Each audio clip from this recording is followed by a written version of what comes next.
Perkenalkan, nama saya Sinta Qoniatul Nurrohmah dari Prodi S1 Keperawatan. Di sini saya akan menerangkan tentang trisomi. Trisomi ialah kelainan genetika serius yang disebabkan oleh adanya salinan ekstra kromosom yang pada bagian atau seluruh sel tubuh.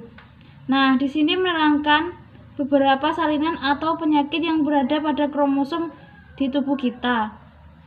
Trisomi dikenal juga dengan sindrom pantau. Kondisi ini akan membuat bayi terlahir dengan kelainan fisik dengan gangguan intelektual. Jadi, pada materi ini menjelaskan tentang bayi yang memiliki kekurangan pada saat lahir.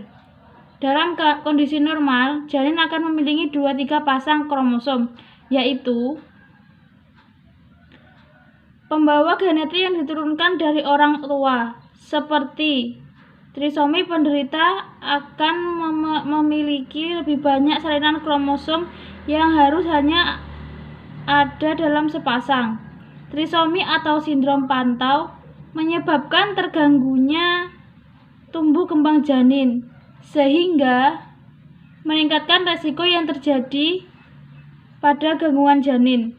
Janin meninggal dalam kandungan atau meninggal bayi berupa beberapa waktu setelah dilahirkan. Hanya 5-10% bayi dan trisomi tetap hidup hingga usia 1 tahun. Nah, di bawah ini ada penyebab dari trisomi.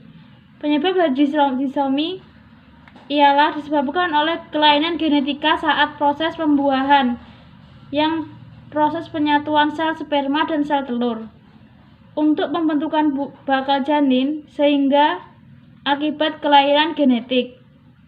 Adanya tambahan salinan pada kromosom yang juga bisa menjadi akibat menempelnya kromosom. Pada kromosom ini merupakan kondisi diturunkan dari orang tua ke anak. Berdasarkan salinan ekstra yang terbentuk dari trisomi digolongkan menjadi 3 simple trisomi, yaitu kegiatan ekstra satu salinan kromosom di seluruh sel tubuh. Jadi trisomi ini disalin oleh tubuh untuk tubuh ke seluruh tubuh, begitu seterusnya. Mosaic trisomi, yaitu terdapat ketika ekstra satu salinan kromosom di sebagian tubuh. Jadi kromosom ini hanya bekerja di setengah sel tubuh kita saja. Partial trisomi, yaitu kegiatan terdapat ekstra sebagian salinan yang tidak utuh pada kromosom pada sel tubuh. Jadi kromosom pada bagian tersebut hanya setengah. Hampir mirip sih dengan mosaic trisomi, tapi ya agak beda sih.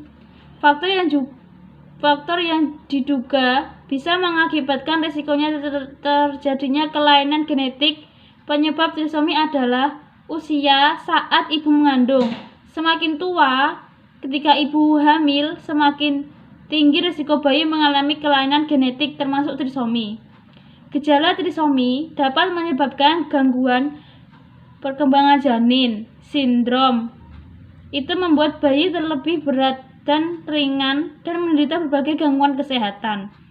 Biasanya bayi yang mendapat atau menderita trisomi juga memiliki gangguan struktur otak atau HPE, yaitu kondisi di mana otak tidak terbagi oleh 2 bagian. Nah, hal ini terdampak pada fitur wajah, sehingga menimbulkan gejala berupa bibir sumbing, gangguan struktur mata. Salah satunya kedua bola matanya tidak sama. Jarak antara mata dan kelopak mata terlalu dekat. Rahan hidung bagian berukuran lebih kecil dari normalnya. Selain gejala yang sudah saya sebutkan tadi, beberapa kondisi tersebut bisa terjadi saat bayi mengalami trisomi, yaitu mengalami microcephalus, yaitu ukuran kepala bayi yang lebih kecil dibandingkan umumnya para bayi-bayi yang sudah lahir. Yang kedua, apasiasi cutis, yaitu kondisi sebagian kulit kepala hingga atau tidak ada. Jadi, kulit kepalanya tuh hilang, itu nggak punya kulit kepala. Tuli dalam kelainan bentuk telinga, tidak bisa mendengar bayi itu. Hemangioma, yaitu adanya tanda lahir yang berwarna merah dan menonjol. Yang ketujuh, poligatiti, yaitu jumlah jari tangan atau jari kaki yang berlebihan.